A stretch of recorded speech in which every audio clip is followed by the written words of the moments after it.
Auto, cab, motor వాహన డ్రైవర్ల సమస్యలు కేంద్ర రాష్ట్ర ప్రభుత్వాలు పరిష్కరించాలని కోరుతూ ఫిబ్రవరి 16న ఆటో జేఏసీ బంద్కు పిలుపునిచ్చింది. హైదరాబాద్ హిమాయత్ నగర్లో ఏఐటీయూసీ కార్యాలయంలో గోడ పత్రికలను ఆవిష్కరించిన తెలంగాణ రాష్ట్ర motor transport vehicle joint action committee.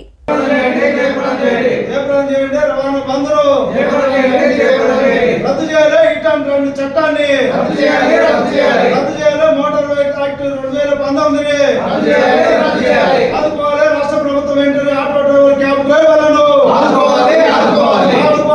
డ్రైవర్లను, cab డ్రైవర్లను వెంటనే రద్దు చేయాలి. ఇట్లాంటి చట్టాన్ని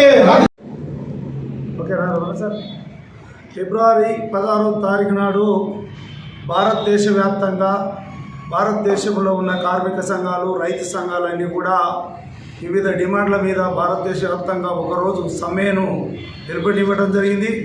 ఆ సమ్మెలో భాగంగా భారతదేశంలో ఉన్న రవాణా రంగ సంఘాలన్నీ కూడా ఒకటై రవాణా రంగ కార్మికులు ఎదుర్కొంటున్న సమస్యల మీద 16వ తారీఖు ఫిబ్రవరి 16 నాడు ఒకరోజు బంద్ చేసి నిరసన కార్యక్రమం తెలియజేయాలని చెప్పి నిర్ణయంలో భాగంగానే తెలంగాణ రాష్ట్రంలో కూడా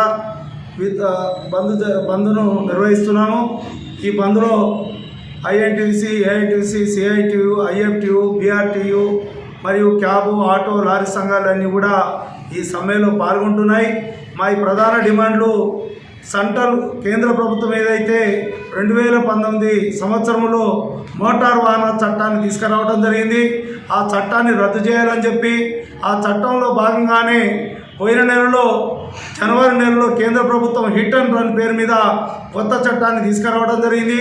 ఆ చట్టం వలన ప్రతి డ్రైవర్కు ప్రమాదం జరిగినప్పుడు 10 సంవత్సరాల జైలు శిక్ష, 7 లక్షల రూపాయల జరిమానా అని చెప్పి హిట్ అండ్ రన్ చట్టంలో ఉన్నది. ఆ చట్టం కనుక అమలైనట్టయితే భారతదేశంలో ఉన్న డ్రైవర్లందరూ కూడా ఇబ్బంది పడే సమస్య ఉంది కాబట్టి వెంటనే ఆ చట్టాన్ని రద్దు చేయాలని చెప్పి, అదేవిధంగా రాష్ట్ర ప్రభుత్వానికి సంబంధించి మొన్ననే ఏదైతే మహాలక్ష్మి పథకం అని చెప్పడం జరిగిందో, ఆ మహాలక్ష్మి పథకం ద్వారా ఆర్టీసీ బస్సులలో ఉచిత ప్రయాణం అని చెప్పి మహిళలకు ఉచిత ప్రయాణం కల్పించడం వలన ఆటో డ్రైవర్లకు, తెలంగాణలో ఉన్న ఆటో డ్రైవర్లందరూ కూడా ఇబ్బంది జరుగుతుంది, జీవనోపాధి పోతుంది. కాబట్టి ఆటో డ్రైవర్లందరూ కూడా ఆదుకోవాలని చెప్పి, అదేవిధంగా గత 10 సంవత్సరాల నుంచి కూడా ఆటో, క్యాబ్ ఛార్జీలు పెరగలేదు.